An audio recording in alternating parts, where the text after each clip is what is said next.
Hey, what's going on, everybody? Welcome back to Controversy, the Speedcast. I am your co-host, Ike Isaacs, and I am joined, of course, with the only person to be banned from every J.C. Penney on the continental United States, Salsa Shark. Not every. Let's be fair. There is at least one in Pennsylvania I have yet to piss off. Fair enough.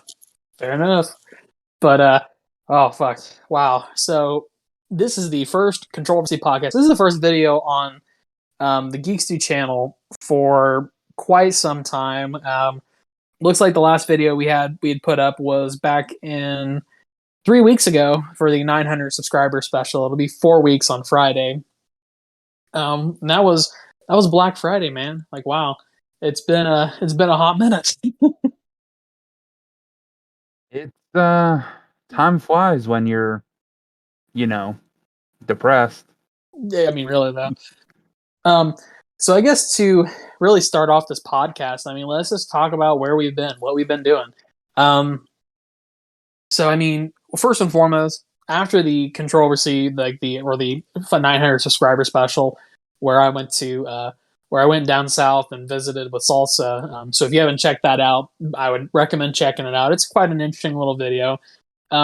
So right after that, I went back home, and we were thinking about taking the week off anyways, just to kind of unwind. I mean, I did have to drive like a total of like 30 hours over the course of like a week. So I was like, yeah, it might be a good time just to kind of relax. And Salsa was kind of, beat as well. So that first week we kind of intended to take a week off. The other 2 weeks, not so much. But so before we get too far, Salsa, what have you been up to?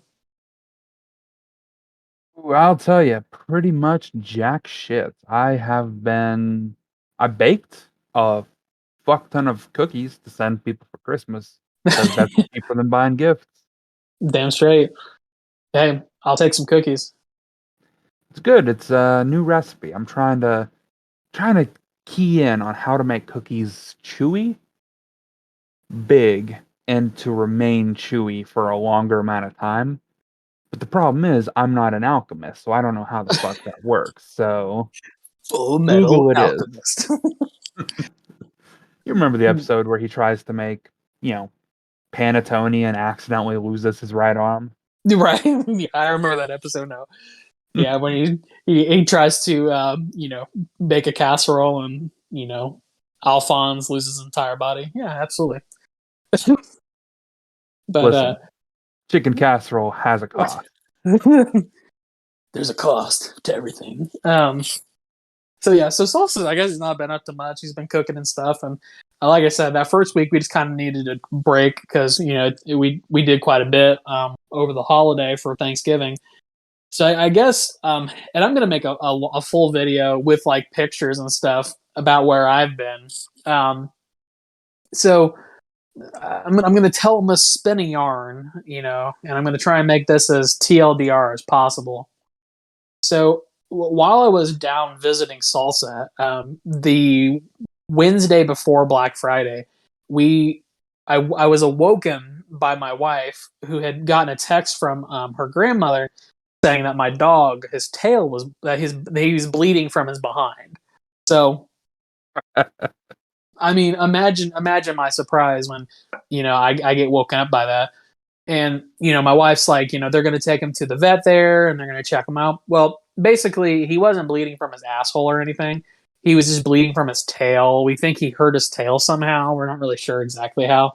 But, yeah, so Homeboy was just bleeding from his tail, but it looked bad because tail injuries sometimes look crazy, but they're not actually crazy.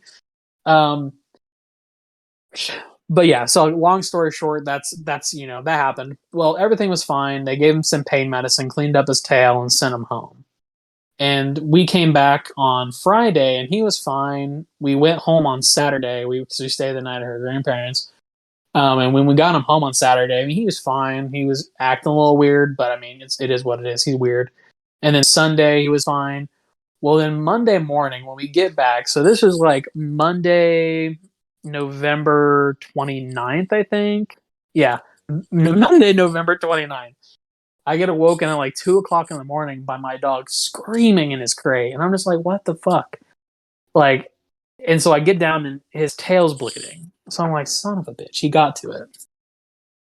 Well, the other vet didn't wrap his tail. Like, that was something we thought was weird. They didn't wrap it. But I mean, I guess it is what it is. Um, so yeah, his tail's bleeding on Monday. So we're like, fuck, we got to take him to the vet. Well, we get him to the vet. And I don't think I've told this story to Salsa yet, but this is my fucking dog. We put him in his crate because we thought you put him in his crate, he's not gonna be able to hurt himself that much. He's safe. No, this guy started ripping into his tail. I mean, like literally ripping the fur off of his tail, and it is bleeding all over the place. He is like covered in blood. His face, his chest, his legs. Like holy shit! It looked like he fucking murdered somebody. It was absolutely. If I gave me PTSD, dude. Like I was like, holy shit. Well, that's It's like not ideal. it was like I was in Vietnam and just saw someone get step on a landmine. Like holy shit. Um, but yeah. So after that, we took him to the vet and they wrapped his tail. And they're like, okay, well, we're gonna wrap his tail. We'll come back in a couple days. So that was Monday. So then on Wednesday we went back. They unwrapped his tail and they're like, okay, so the tip of his tail is starting to die. So they're like, so that's not great. So we want to leave it unwrapped to see if maybe it'll come back to life. Come back on Friday. Well, let me tell you, those couple of days, his tail was looking fucked.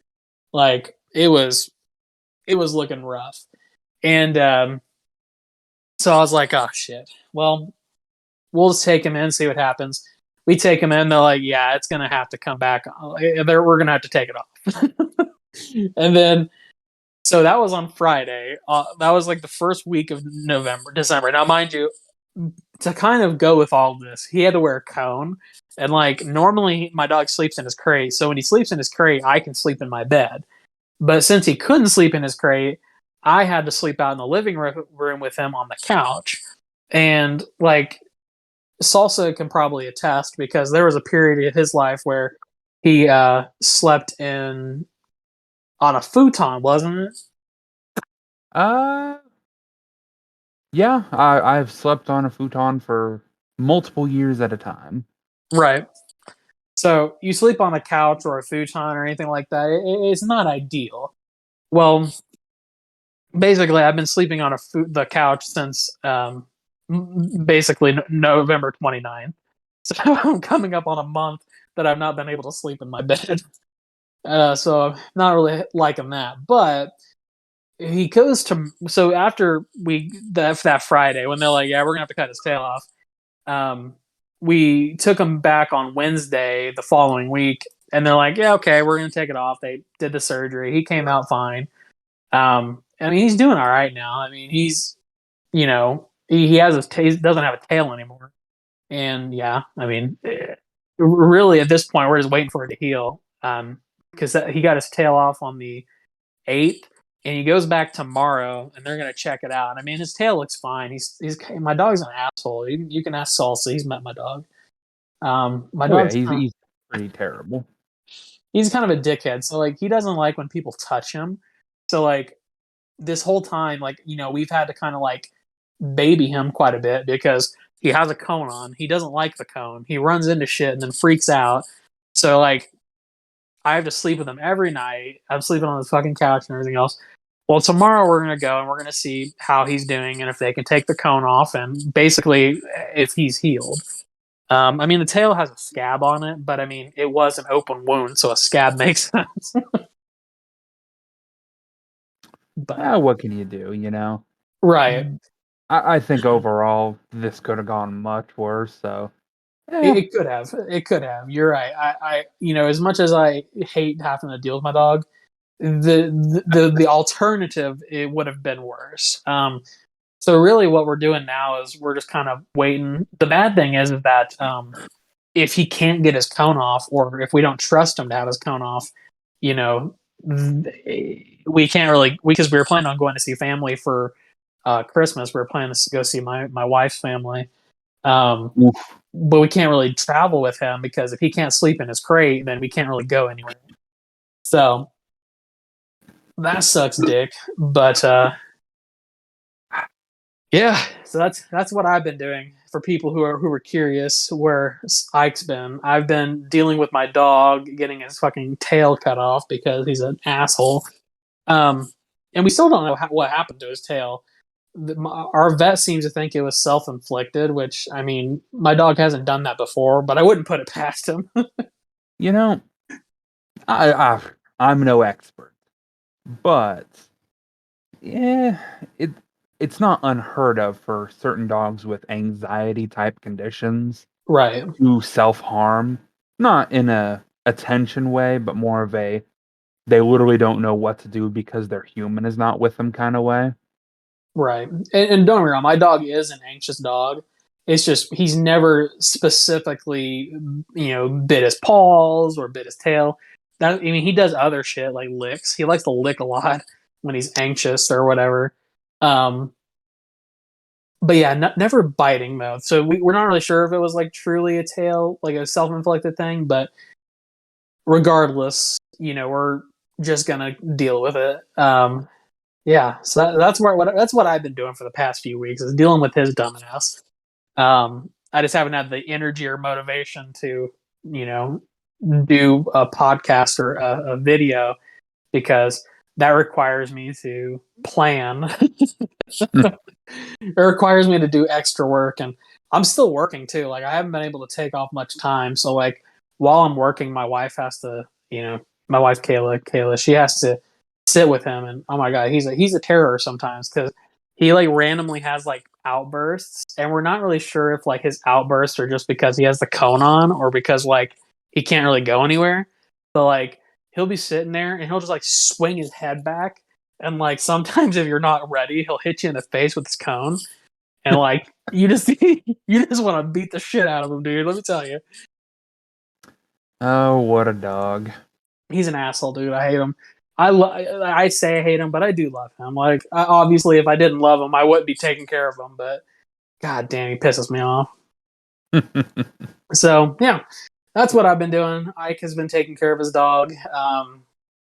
He's just a pain in the ass. But I mean, the good news is that hopefully next week, things will start getting a little bit better, and I hope to have a conspiracy theory video out next Friday for the 31st. And then me and Salsa obviously are talking now, so you'll hopefully maybe have another podcast next week. We'll see. We'll see how we're feeling. But starting in January, we'll be on season 3 of Controversy. Is that right? That's a good question. I have not been keeping track. Let me look. Let me look at what the previous season was. Yeah, so Controversy season 2 is what we're in right now because we went back and we renumbered like all of the podcasts. So the podcasts from 2020 were season 1, 2021 was season 2, so 2022 will be season 3. So that'll be cool. I might try and change our graphic because we had one graphic for season 1, then we had one for season 2. So I'll probably change it up for season 3 a little bit. So that'd be cool. But yeah, so I mean, hopefully we'll get back on track. I know Salsa, like you said, he's been busy with like Christmas stuff and whatnot. But yeah. I mean, it's a good time. Anyhow, so Salsa, I think we should probably talk about something other than my dog getting his tail amputated and me hating him. Um, let's see what we can do. Sorry, don't mind me. I'm just typing over here something out. But um, actually, no. I remember what I was going to say because I remember something that happened prior to or after our last podcast, but prior to all of this happening, is we watched the Resident Evil movie, which we've been talking about for about a year, probably. So Yes, that is a thing we did. So I feel like it's been enough time since the Resident Evil movie that we can talk about it without ruining it for anybody's, because if anybody's going to watch it, they've probably watched it by now. So here's what we're gonna do. I'm gonna open the floor up to Salsa, and Salsa, give them your honest review of Resident Evil: Welcome to Raccoon City. Well, I don't want to be too pessimistic, but as a Resident Evil movie, I'd give it a solid 3 out of 10. It was pretty bad. They butchered the source material. They turned a classic evil villain into a good guy who in the end doesn't do anything except for briefly kill a single monster. Another classic villain got turned into such a pansy, out of the loop. I don't know. Without ruining too much of the movie, I'm just going to say I did not like it. I remember sitting down to watch it and then being like, wow, I'm finally going to get a good Resident Evil movie. And within 20 minutes, I'm just sitting there like, this is heart wrenching. I wish I did not come see this. But I will say, in terms of overall zombie movies, wasn't bad. I think it had some good scenes that really set a tone and a good horror atmosphere. Like the mansion scene where the lights go out. That's a great scene. But outside of that, I'd say Resident Evil movie, 3 out of 10. As a zombie movie, though, I'd give it a solid 7 out of 10. Wow. Okay. I mean, so you said 3 out of 10 for a Resident Evil movie, 7 out of 10 for a zombie movie.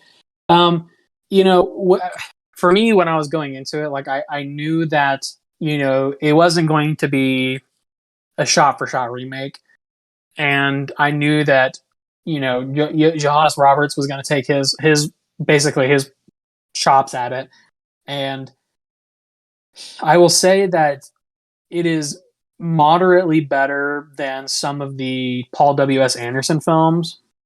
Um, I think that the first Paul W.S. Anderson film is probably still the best Resident Evil movie, like a live action movie. Um, and then I would put Welcome to Raccoon City below that, and then like 2 and 3 below that, and then all the rest of them below that.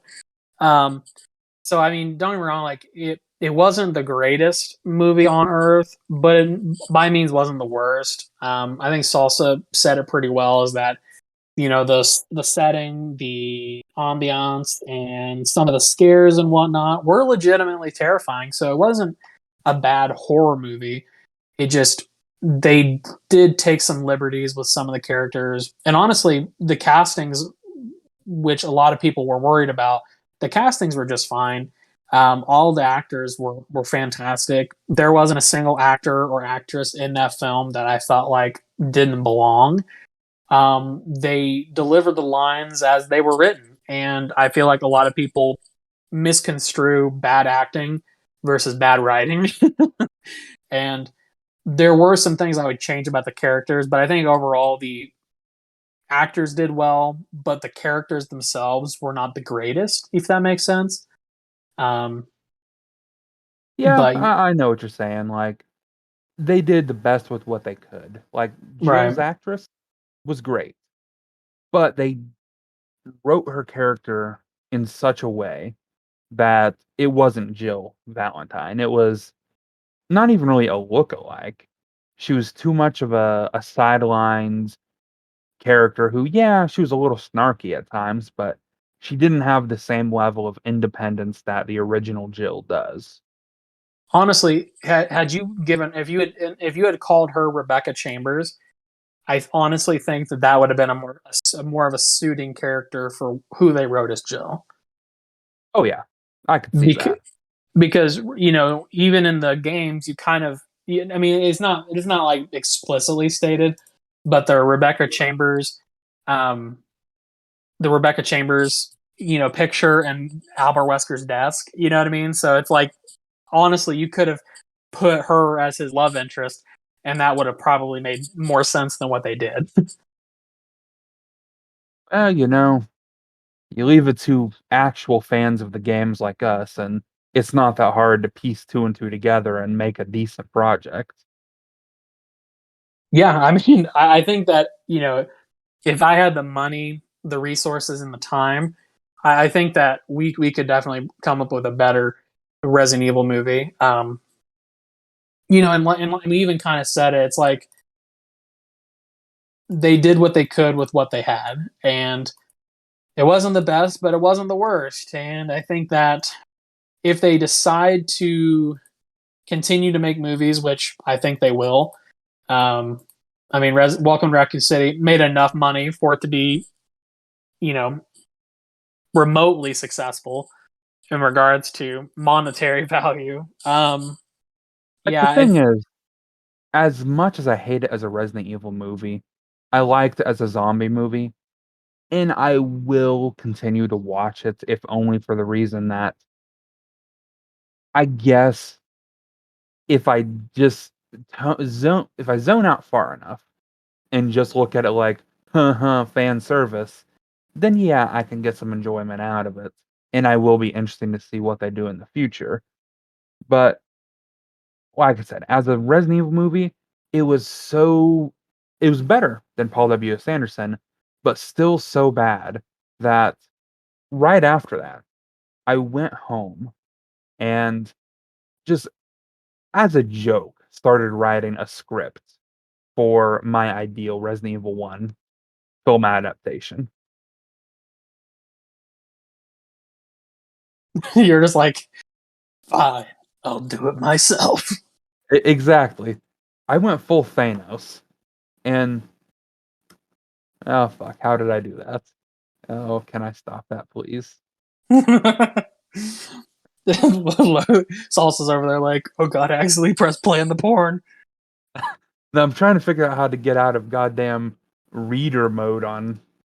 Okay, fuck. I'm just gonna close that. Not even gonna deal with it. I was trying to open it to look at it and like give you a brief overview of what the. But I accidentally turned on the reader mode where instead of looking at the document properly, it filled the entire fucking screen with oh god and it's back. I can't. How do I undo? It's back. It won't leave. Oh fuck, that was not the button either. Oh god.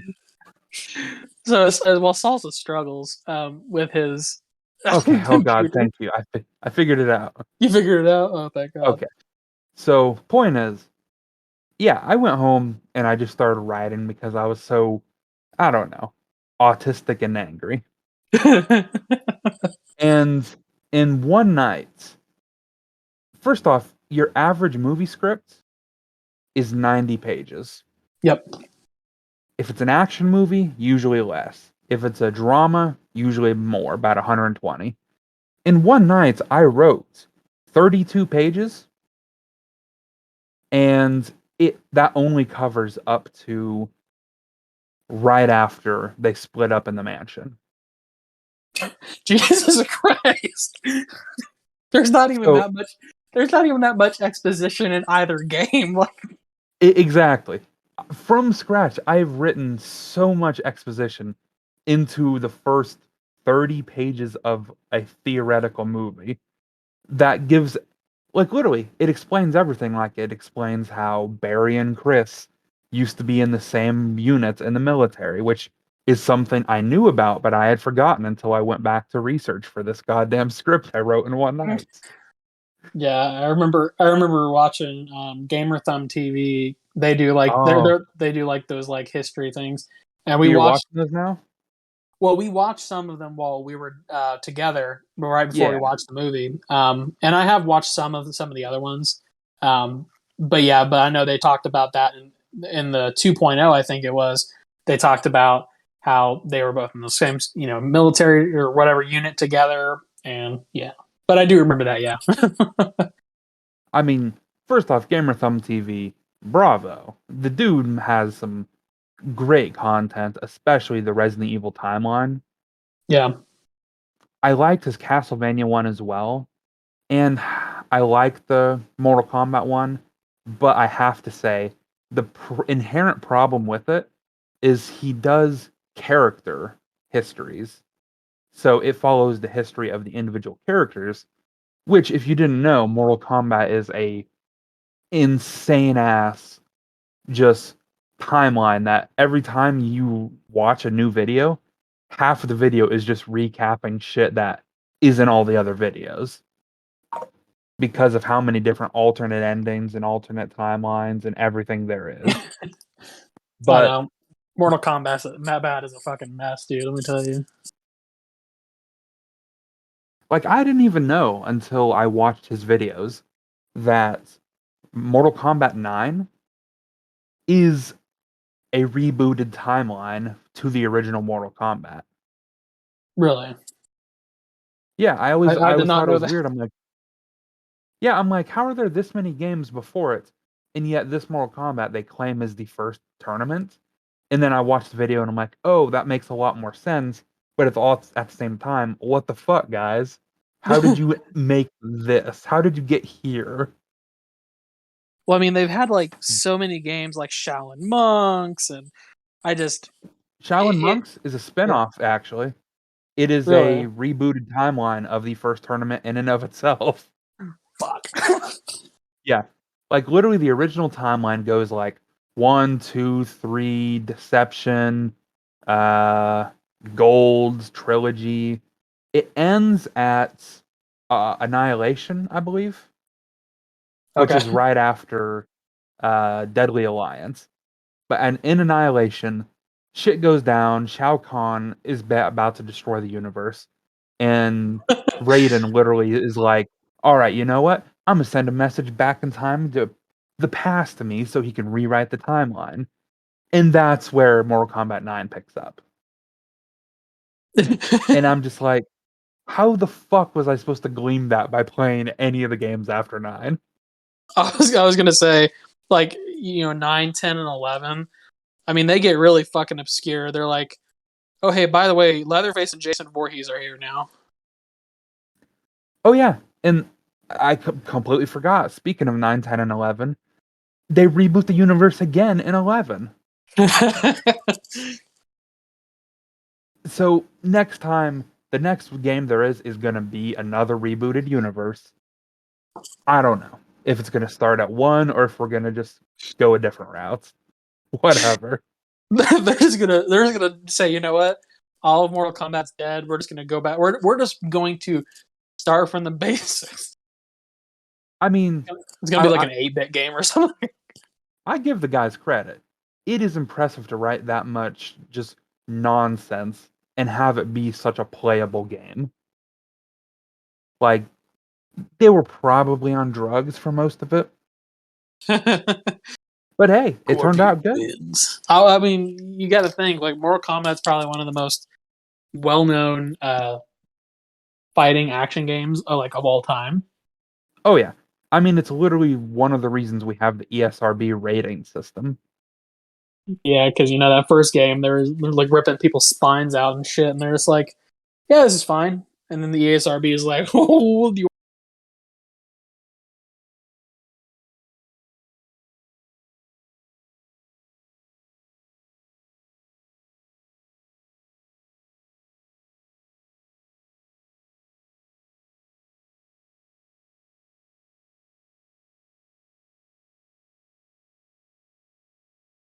Or 15-minute animation of a dude getting his livers chopped up and eaten by Leatherface. yeah, they get pretty detailed. I can't remember what the one was, but it was like a fucking Rube Goldberg machine of fatalities. I was like, what the fuck? I'm gonna Uh, guess that was a Triborg from the newest one.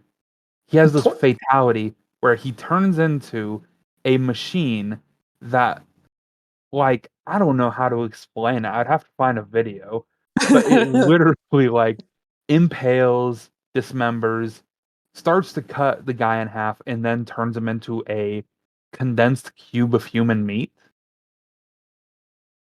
It is just batshit crazy.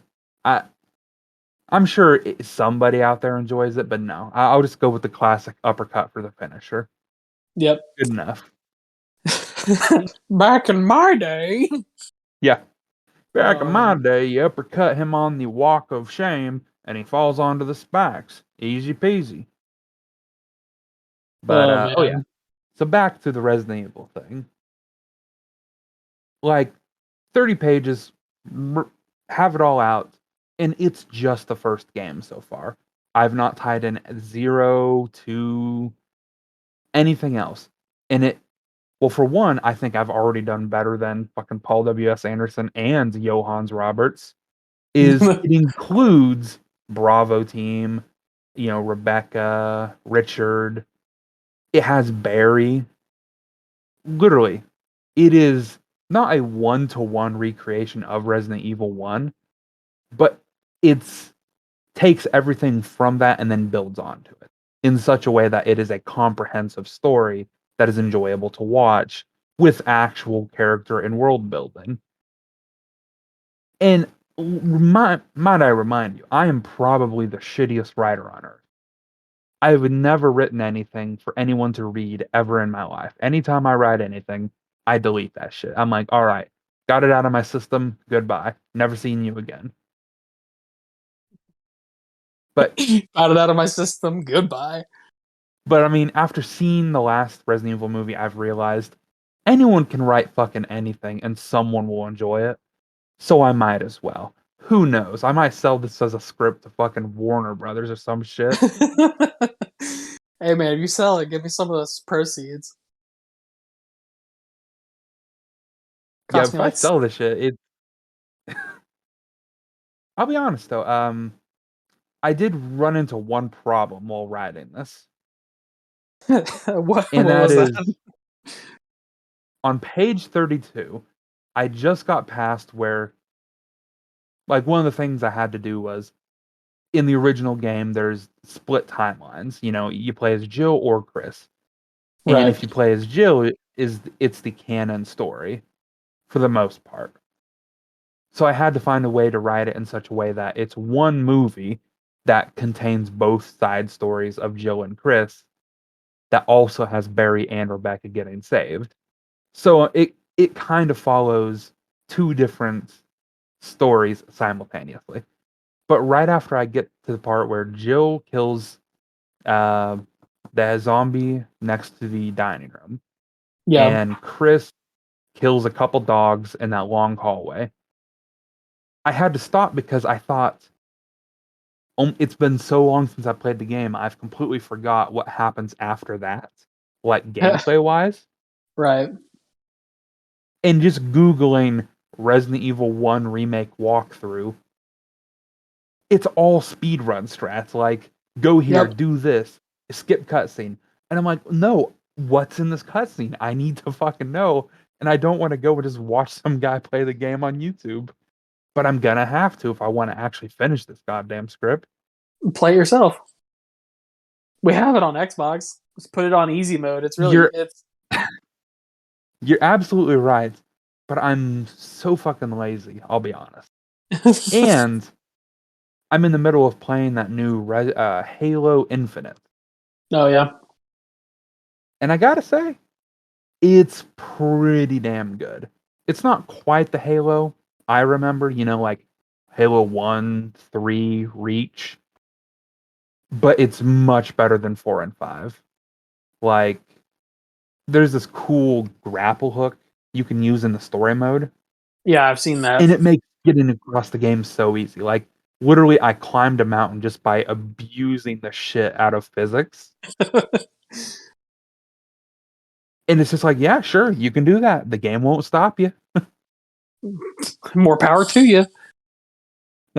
Like one time I was just on the ground like, oh, it's so boring having to walk across this flat terrain. Because if you find a tree, you can use that to catapult yourself with the grapple hook and just go flying. Fucking But there was Spider nothing. Man. Yeah, it's literally Spider-Man for the Xbox, and it fucking rocks. But I was like, oh, there's nothing here. I gotta walk all the way across this bridge. And then a fucking banshee comes down, and I'm like, you know what? Yoink. Fucking grapple hooked that bitch and climbed right in and stole it. Hell yeah. Iconic. Iconic. Flawless And, victory. I'm sure if you, do you still have uh Game Pass? I think so. Actually, I think I got some actually recently. I'd say if you still have it, then I mean, right now you can go play that and the multiplayer for free. Huh, no shit. Yeah, I'll day have to one. hop on. It's good shit. I've been playing that. Before that, I was playing the Ghost Recon Breakpoint updates. Yeah. Would say they basically finally did something to kind of conclude the story, which is like 3 months after the original storyline, you come back to help liberate the islands and make them their own nation. But for some reason, a group of Russian soldiers known as the Bodarks are there. It's this weird timeline of just like conspiracy, and it is fun, very difficult, but You're like, you know what? That's like the last update, isn't it?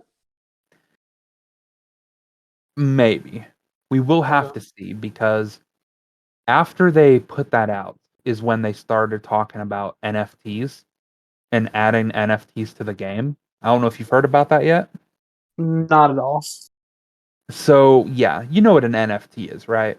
unfortunately. So, how they were going to do it is they would make 400 copies of a specific gun, and then you could get them by buying them from Ubisoft for a base price. But once they run out of the 400 codes, there are no more. And once you put it on your account, it has a not a barcode, but like an actual 4-digit code on it to tell you Like which model it is. a serial number on a real gun. Yeah. And then you can actually look it up in their database and it'll show you who owns it, who owned it before them, and where they bought it from. Which in theory sounds kind of nifty until you remember this is Ubisoft and all they care about is money.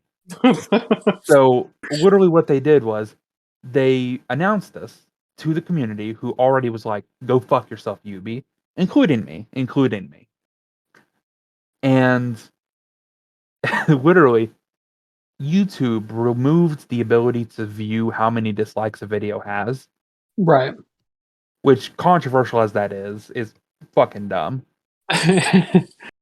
But people found a way to bypass that with a Google Chrome add-on, which I don't know if it still works, but they found out the NFT video announcing this for Ubisoft literally had like 900 likes and 20,000 dislikes. Jesus Christ.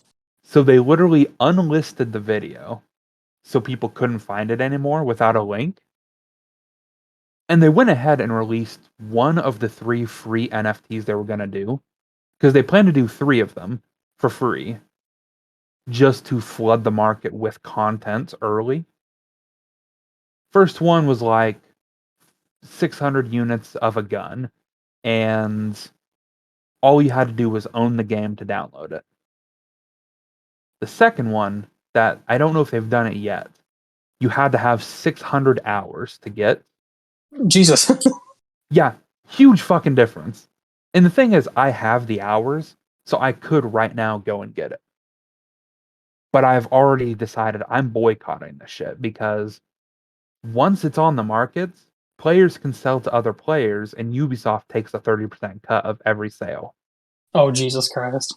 So that's literally all it is. They put out this free content, which, yeah, it's free on the get go until it gets snatched up by a bunch of NFT bros who bought the game solely for this purpose. And then they're going to rake in cash by doing nothing. That's And cancerous.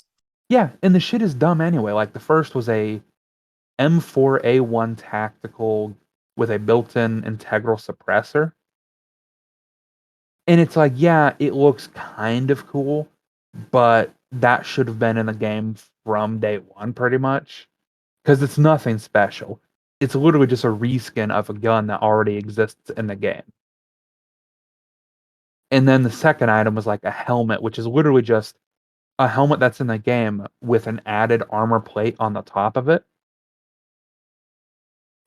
So there's no originality in this. They're literally just taking items that exist in the game, modifying them, and then turning a profit, despite putting them out there for free.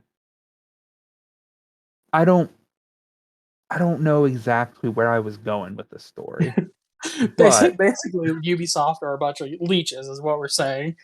oh yeah, fuck yeah. I remember what the point was now. They did this after the final update, quote unquote. So it leads me to believe that they have more they want to do with this game to continue milking money out of the players. Because the update itself was free. But Right. every time they put out an update, they also put out a bunch of content that you can buy with real money. And yeah, I've bought a little bit of it because it's like they gave me a few free ghost coins because of all the times they fucked me over in the past. It's like the abusive ex boyfriend, but just keeps coming Pretty back. pretty much, yeah.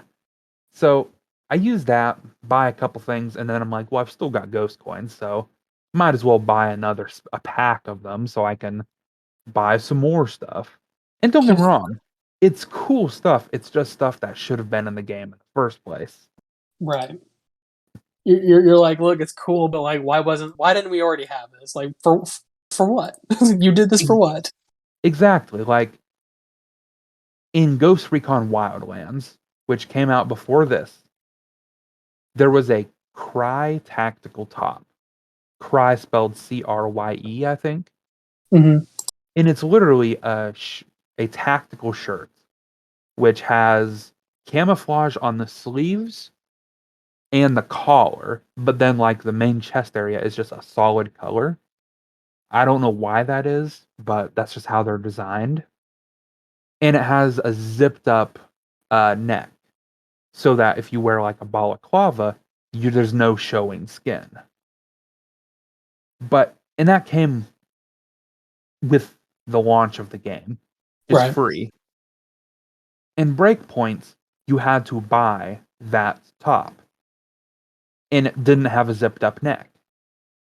And mind you, this like literally day one, that was in the store for real money.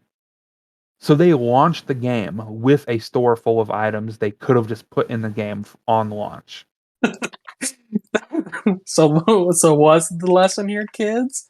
Ubisoft is crooked. Exactly. And then in Wildlands, if you wanted the top, but with like rolled shoulder or rolled sleeves, you had to buy loot boxes to get it. Which yeah, fuck loot boxes. But in Breakpoint, it's like, oh yeah, both the original and the rolled sleeved one that actually has the zipped up collar both cost real world human fucking money.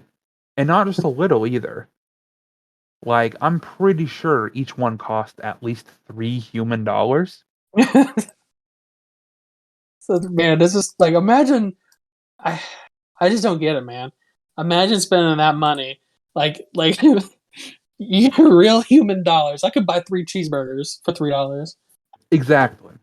The only reason I got it was because they gave me like $10 worth of ghost coins as an apology for all the times they fucked me over. And Please come then back, baby. Please come back. exactly. And I won't hit you again. I've been with the game since day one. Yep. Literally, it came out the same week I moved and was living in that hotel for a while. Oh yeah, I So remember that. it's all I had for a while was playing this broken ass game on launch. Jesus, this gets worse and worse. You literally sound like like you left home to be with your significant other, and they're the only thing that you had, and they started abusing you. Well, it doesn't get much better from here. And you keep going back. See, and then at some point it was like, oh yeah, if you buy this 2400 ghost coin pack, which costs like $15, you get an extra 1,000 coins, and maybe we'll give you an exclusive gun. I never got the gun. Jesus Christ. apparently that's a problem a bunch of people had, is they bought the pack and then just didn't get the gun. I'm like, whatever. It was a shitty gun anyway. It's literally a reskin of the same gun they made as an NFT a year later. So I don't fucking care. All I cared about was I got some free ghost coins and I only had to spend $15. Yeah, I feel like a dumbass for doing it, but at the time I was like, I want to support this company because I like this game. I think it has a potential. And yeah, I was right, you know. They made some good shit in this last year.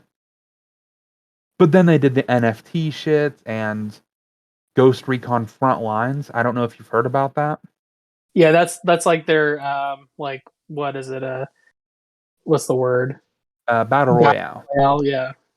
Yeah, they announced that, and they've yet to rescind it. They've deleted the video on YouTube, but they've yet to say conclusively they're not going to put it out. But between that and the NFTs, I'm just like, you know what, Ubisoft, I'm going to give you one last chance, and that's the Splinter Cell remake they're making now.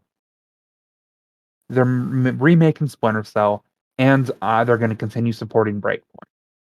If they can continue to make good business decisions that don't fuck us over, then maybe I'll continue spending money with them. But if they do NFT shit and ruin the Splinter Cell remake, then yeah, I'm gonna feel like a fucking dumbass for spending $15 human for cosmetics. Right. And don't get me wrong, I love cosmetics. I am a whore for cosmetics. We are aware. Like literally every time I boot breakpoints, you have 5 slots where you can put custom outfits in, and then you can change them kind of on the fly. And every time I launch the game, I delete all of them and remake them from scratch because I just love basically playing Barbie with my soldier. Oh man. At least you can admit it. At least you can admit that you like to play Barbie with your video game. Listen, man, I can't help it because you put me in a game that has a robust character creator and tactical gear. Of course, I'm gonna fuck around and just enjoy myself without actually playing the game. Salsa over here nutting to like a special camo for his fucking helmet. Bro, as if there was any special camo in that game. Like literally on launch, they launched the game with one of the most basic camouflages in American military history, locked behind a paywall. And that's the DCU tricolor desert camo from like Desert Storm. I got you. And it's like, what the fuck? Why? And and then of course they're like, oh yeah, here's some free camos that come with the game. I don't want fucking CAD pats or I mean, yeah, it comes with multicam, which is kind of like the default camouflage with these types of games, but come on. Give me the good shit like woodland camo. It's a Give me that. classic. Give me that good shit, man. Give me that good shit. Over the Yeah. year, it's gotten better. They haven't added too much more to the camouflage section of the pay to win page, but I don't know, man. I'm just fucking riffing on a game that I love. I love to play it. In fact, every time they put out a new update, I play the game again from scratch because there is no new game plus option yet. I know that you were about to like blow your brains out about that the other day because you It, got you because you get like something special from like the last mission, but you can't really use it because there's no new game plus. yeah, like literally with this, my biggest problem is, yeah, I guess theoretically I could launch a new game and then jump right to these new missions and skip Right. all the base game so that when I unlock this stuff, I can then use it in the main story. But I can't do that. I have to play the game in the order it goes canonically. I have to play episode 1, side story 1, episode 2, episode 3, side story 2 and 3. Then I can jump into this new conquest mode because that's how it goes canonically. And then at the end of it, it's like, cool, I now have some cool Russian gear, some future soldier gear. Can't fucking use it though, unless I go back and individually load every single mission in the order I think they go. Because the game does not give you a list of missions in the order they go, it gives it to you in a table that for some reason prioritizes missions by character. Right. So it's like, yeah, the Rosebud mission comes before the Carl Schism mission, but you have to, it doesn't tell you which one comes first. And you don't have to do them in order on replay. So it's fucking dumb. There's no reason not to have a new game plus nowadays. Honestly, I can't even think of a game that I've played recently that's like that that isn't a new game plus. Like Ghost of Tsushima has a new game plus. Yeah. Horizon Zero Dawn has a new game plus. I mean, Another one that doesn't have new game plus that pisses me off is Red Dead Redemption 2. really, Yeah. And it kills me because there's so much in that game to do. yeah. And I get the reason they do it is because at the end of the game, there's an epilogue in which you play as John Marston of Red Dead Redemption 1. And it kind of ties in the two games and shows you kind of what John Marston's life was like before Red Dead 1, but after Red Dead 2. Honestly, how? Wait a second. I thought Red Dead 2 happened after Red Dead 1. Nope. Red Dead 1 is the origin. It tells the story of Arthur Morgan, who was a member of the Dutch Vanderland gang, which is basically Arthur Morgan and John Marston were adopted into this gang by Dutch Vanderlands and Hosea. And they were raised pretty much from children in this gang. And they would do anything for the gang. They're super loyal, and it kind of tells you the story of how, because you might remember you played through pretty much the entirety of Red Dead 1, didn't you? Yeah, I played all the way through Red Dead 1 and Undead Nightmare. So you remember at multiple points in the game you're hunting members of your old gang, right? Yeah, because they left you for dead. Exactly. That's what it is. Is Oh, it tells the story of what these people were like when they were all part of the same gang. In I fact, if got I'm not mistaken, one of the last people you kill in Red Dead 1 is Dutch Vanderland. no shit. Okay. And I'm telling you, great game. I don't want to spoil anything because obviously you need to play it. It is one of the most heart-wrenching, beautiful games of this millennia, to be honest. Like, I've heard Ghost of Tsushima is very sad and, it hits you right in the heart. But I doubt it even comes close to this. Yeah, I was like, Ghost of Tsushima had some pretty heart wrenching moments. It was pretty good. So I'll have to play. I need to give Red Dead 2 another chance because I don't know if it was just because I don't know. I had a hard time getting into it, but I need to give it It another shot. the big problem with it is the beginning to the game is you have to go through the mountains in the snow, and it is very slow and monotonous because you can't do anything other than the missions. But once you get into the open world section of the game, it is so much better.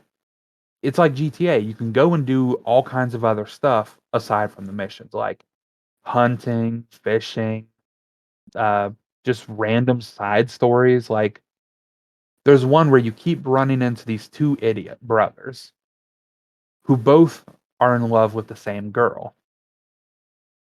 So they keep trying to one up each other to prove they're more worthy of her love. And it gets to the point where you find them and they're like, "Here, punch me in the stomach. Prove I'm stronger than he is." So you punch the first one, and the second one's like, "Ah, even better. Kick me in the nuts." So you kick them in the nuts, and then they're like, "Shoot a bottle off my head."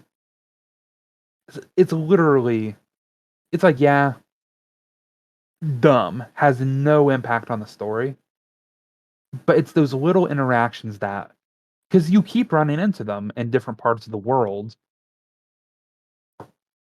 I don't know, it helps the game feel alive, as if you're Right. actually in a world that doesn't revolve around you as a character. And I will say it has a morality system, which already, I love games with morality systems. I don't know why, but whenever I play a game with a morality system, I don't even mean to. I always end up playing the game with like max reputation as like a diligent hero type, where no matter what, I always end up choosing the good guy option. So I beat that game like twice now, and both times I unintentionally got the good ending instead of the bad or neutral endings. I gotcha. Great game, by the way. I would recommend if you play it to go for the good guy ending because from what I've heard, the other endings are just really fucking sad and not enjoyable. Jesus. But Yeah. I'll have to sit down and play because obviously right now I'm not playing much of anything because I have to spend all my time with my dog. But once he heals, I do want to start playing some more games. I had planned to replay Resident Evil 4, but I may download Red Dead and try that before I replay Resident Evil 4 for the 100th time. I'd recommend it. And if you ever need tips, I can give you all kinds of good shit. Like where to find a 100% free elite level horse. Because This horse right here is elite level, let me tell you. like all the horses in the game get the job done. But Right. some of them, because of their breed or their class, have better stamina, better top speed, better acceleration. And I know where to find an all white albino Arabian horse. Beautiful to look at, though the white does kind of conflict with the general atmosphere of the game. Right. And I will admit, the Arabian horse is designed, it's a racing horse, so it's smaller in size. So if you prefer to see your big burly man of a character riding a big horse, you won't like an Arabian. And yeah, that does kind of bug me sometimes when I'm riding the Arabian and I just look too big for that goddamn horse. I'm squishing it. But the fucker's fast. That's all I know. I'm fast as fuck, boy. And it's just the little things like you can pet your horse, you can groom him, you can feed him carrots, and those like increase your reputation with the horse. And it's stuff that I don't even think about. I'm not sitting there thinking like, "Oh, I need to increase my reputation so I can unlock this new skill." I'm just sitting there like, "Oh, my horse is getting a bit dirty. I might as well brush him," or "My horse has been real good. I should give him a pat on the back." Here's a carrot, buddy. Exactly. I just feel better when I do it. Or greeting random strangers. You when you there's this weird thing in the game where in a normal shooter game, you hold left trigger and you pull out your gun. Right. In Red Dead, you hold left trigger and it locks on to whoever you're looking at. At that point, then you hit right trigger to pull out your gun and then right trigger again to shoot. But if you're just like locked onto them, you can like insult them, call them over, or you can just say something nice. And it's usually something like, "Howdy, partner." And they'll be like, "Howdy, sir." And that Howdy. boosts your, yeah, it boosts your reputation and it just makes me feel good. Like I literally play these games like Woody the cowboy. I was gonna say you sound like Woody from Toy Story. Literally just riding through town like, "Howdy, partner. I'm on my way to get a haircut and then hit the saloon." Oh man. We've learned a lot about salsa today. Let me tell you. Listen, man, ain't nothing better than feeling like a friendly cowboy, despite all the people I did kill in the process. But they had it coming because they shot at me first. That's my rule of thumb. They shoot first, I shoot them. They shoot first, I shoot last. Exactly. Like literally, there's a mechanic where you can quick draw and then it goes into slow motion. Right. Like they had that in Red Dead 1 too. Yeah. And literally, I come across a couple gang members who are just being dickheads, like, oh, you best get out of here, boy. And I'll just stand there and look at them until they start getting angry and then they pull their guns. And the minute they pull their guns to threaten me, that gun comes out of the holster and now bam, bam, 2 headshots. Bam, bam. So then I'm like, it doesn't hurt my reputation because they were dickheads. You're just like Emerald up in that bitch. Bam. Exactly. They look at me wrong. They're going to catch this fucking 12 gauge to the chin. That moment where there's sexual tension between my shotgun and their head. Hit him with the classic. Here is Kurt Cobain's microphone. Care to sing into the end? And ready to take the 12 gauge express to heaven. I'll tell you. Every time I play that game, I find something new I love about it. Like, first time I played it, the only guns I would use is the Red 9 Mauser pistols, once I could unlock them, and the bolt-action rifle. But now I'm playing the game and I'm like, oh shit, this Evans carbine repeater is a hell of a gun. And this 12 gauge, by God, whew. My God. And the thing is, you can switch up ammo types from like buckshot to like slugs. Okay. And dear God, I did not know how hard a slug hits. Yeah. Like 1-inch slugs. Bam. Yeah. Like literally, I just fill my inventory with all the ammo. Because I think it maxes out at like, with the upgraded inventory from the gun belts and all that, at like 100 shells, no, 100 slugs and 200 regular shells. So I'll use all of the slugs first and then go to the shells. But man, it doesn't take more than one shot to the head with a slug just to end everything. Shit. And they pop like water balloons, I'll be honest. But, great game. You need to play it. And by God, I think I'm probably going to download it again and play it too. Damn. Well, you know what? Let's end it on a high note because we've about made it our time. But man, it's interesting getting back into the swing of making podcasts and talking about stuff that's happening, and it's been a minute, but I'm glad we're back. I'm glad we're getting back into things. I'm glad that we could have a moment to have Salsa truthfully confess his love for his cowboy fetish. Listen, I am not ashamed of the fact that cowboys are beautiful and honestly deserve love. All cowboys deserve love. Sounds like an old country song. But all right, so excuse me, I don't know, I got like something caught in my throat. But all right, folks, here's what we're gonna do. We are gonna end it there for today. I hope you guys enjoyed our first podcast back. Me and Salsa just having a conversation, talking about where we've been, talking about all kinds of shit that's been happening lately, NFTs, the Resident Evil Welcome to Raccoon City, and everything else. Hopefully, when we talk to you next, we'll have more to talk about, and hopefully next week you'll see another conspiracy theory with Ike video from me. I know there's a couple theories that some folks have asked me to cover, but we have indeed missed you all, and hopefully we don't have to go this long again unless something crazy happens, like I die or something. Which, hey, maybe it'll happen. Who knows? I'm just kidding. Knock on wood. It doesn't happen. Ideally. Right. We talk about dying all the time, but we don't actually want to die. Well, I can't speak for Salsa, but I don't want to, but if a truck were heading my way, I wouldn't exactly get out of the way. Right. You're like, I wouldn't exactly actively deter death, but like, I wouldn't go looking for it. Exactly. Anyhow, so we're going to end it there. Make sure you guys are liking and following.